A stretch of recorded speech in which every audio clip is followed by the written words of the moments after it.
vložil do jej brán.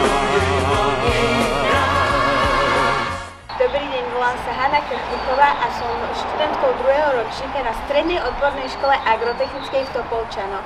V mojom videu vám chcem predstaviť odbor agropodnikanie. Mi dobre pamätá, kto holubicu s ratolesťou hrial.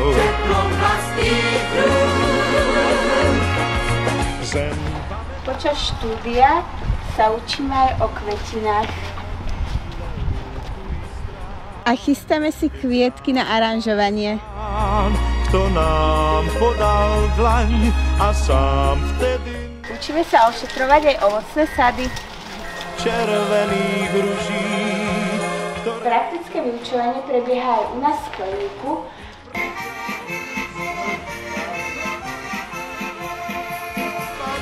A my mohli rásť najkrajšie kvety, čo svet pamätá. Poď sa poďakovať za to, že kupujú tvoje mliečko. Do jej voľných brázd. Zem pamätá, tam nádej a mimochodná. Najlepšia výučba mechanizácie je aj tak v praxi. Na predmete pestovania rastlín sa učíme aj technológiu pestovania kukurice. Je to paráda!